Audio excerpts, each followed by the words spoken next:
Today I'll be talking about quadratic equations, and in first of all I'll compare it with the linear equation, and then I'll be talking about four methods to solve a quadratic equation. So let's begin.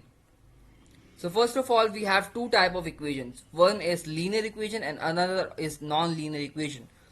When I talk about a linear equation, it has y is equals to mx plus c as a general equation. And when we talk about a non-linear equation, it has y is equals to ax square plus bx plus c. This is a non-linear equation.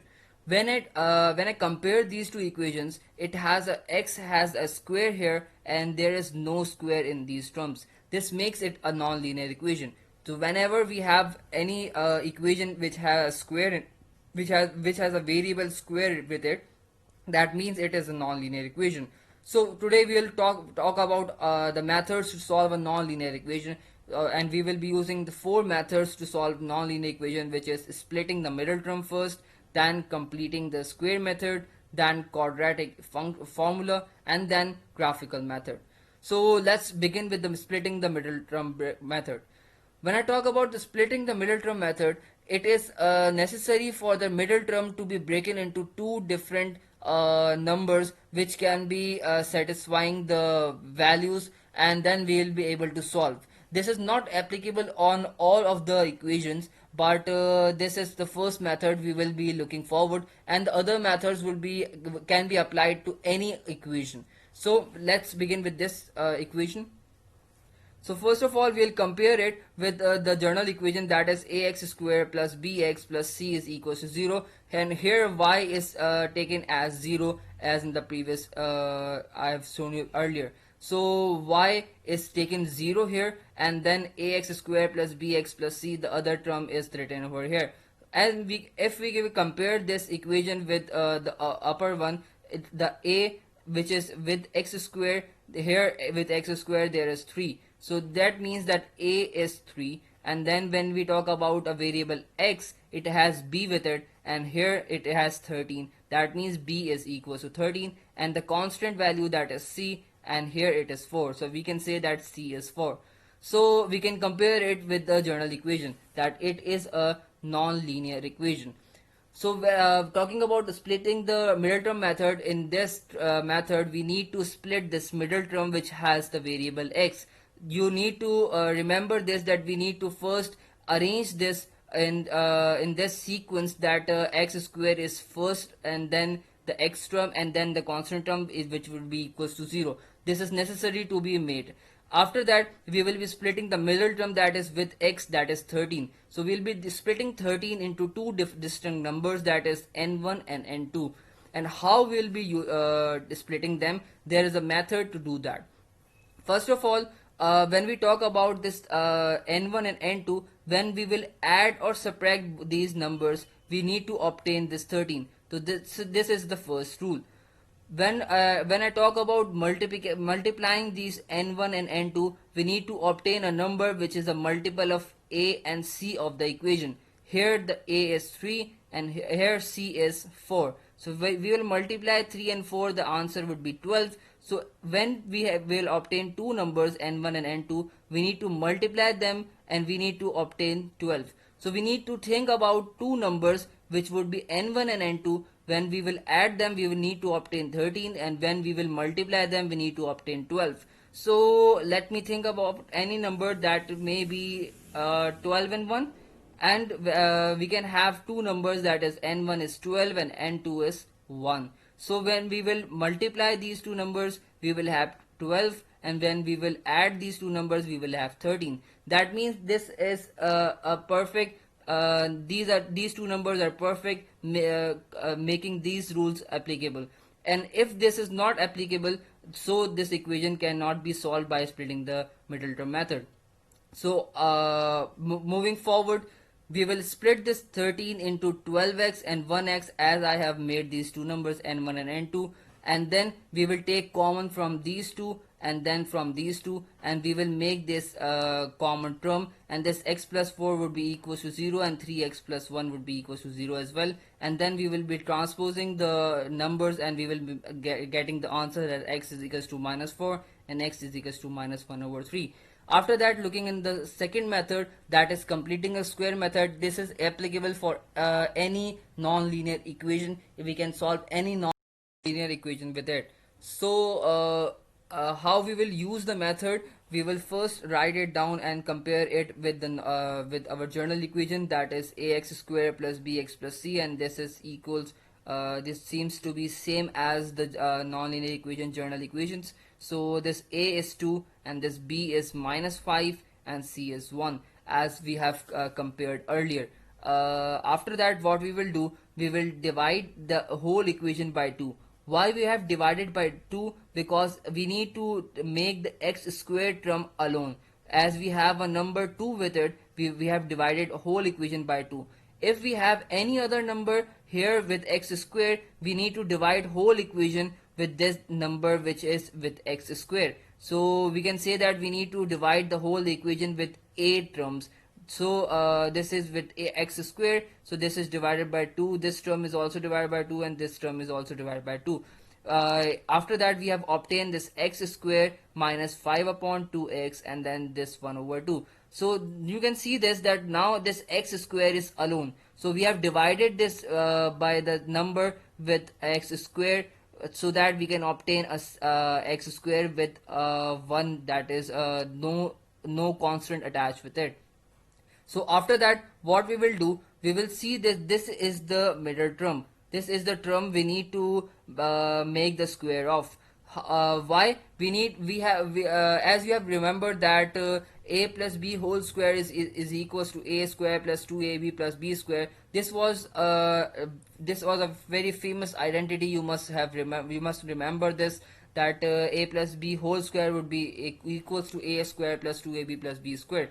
And for making the completing the square method, we need to make this a plus b whole square. And how we will be able to do that, we see this, that this is a square, this is 2ab and b square. So first of all, we will compare this 2ab with this middle term, that is minus 5 upon 2x. So I'll write this minus 5 upon 2x here, and then I'll write 2ab, and this 2 is written as 2, and this a is the first term, that is x. And then when we talk about b, we need to obtain any such number which is solved to get minus 5 upon 2. So I've written here minus 5 upon 4. So when we will simplify this term, this 2 ones are 2 and this 2 twos are 4, and we will obtain 5 upon 2 again. So we have splitted this term as such that we complete this minus 5 upon 2x. So we have obtained as a is x and this b is minus 5 upon 4.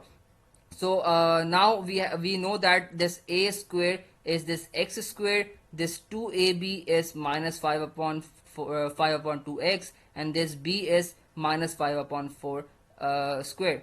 So we can use this term, that's minus 5 upon 4, and we can add and subtract this to the equation. So we can write this minus 5 upon 4 square, minus 5 upon 4 square.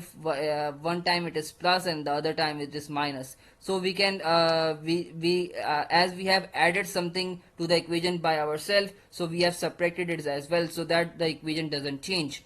So why we have done this, that we can see this whole term is turned out to be like a squared 2 plus 2ab plus b squared. This is same as this, so we can convert it into a plus b whole square. And here we know that this a is x and b is minus 5 upon 4, so I can write it like x minus 5 upon 4 whole square. And this we can solve this to get these numbers, that is 5 squared, that is 25, and this 4 square is 16, and this minus squared is plus, and this minus sign outside, this is here. And we will now solve it, and we will transpose it to the other side, and we will obtain is 1.06.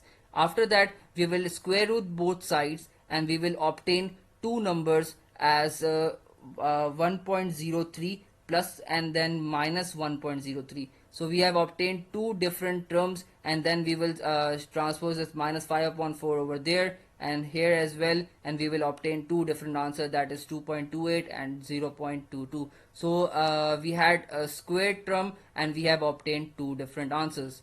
After that, I'll be using this only equation, and I'll be solving the quadratic formula. I'll be using quadratic formula to get the answers, and I'll get the same answer as we have got earlier. So first of all, I'll compare it with the general equation, that is ax square plus ax square plus bx plus c, that is equals to 0.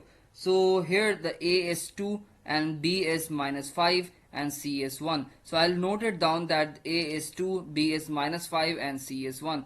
Now I'll be remembering the formula, that is a quadratic formula, x is equals to minus b plus minus under root b square minus 4ac upon 2a. If we remember this formula, we just need to plug in the values of a, b and c, and we'll obtain two answers of x. So we have a value, that is 2, b value, that is minus 5, and c value, that is 1. So we need to plug all these values here. So I have plugged this value, that in place of b I have substituted minus 5, and here the b, that is minus 5 again, and here a and c, that a is 2 and c is 1. So I have plugged in the value as 2 and 1, and after that I'll first solve the under root, and then I'll take the roots, and I'll solve to get two different numbers. So first one would be 5 plus 4.123 upon 4, and the other one would be 5 minus 4.123 upon 4, and I'll solve these two to get the same answers as I obtained earlier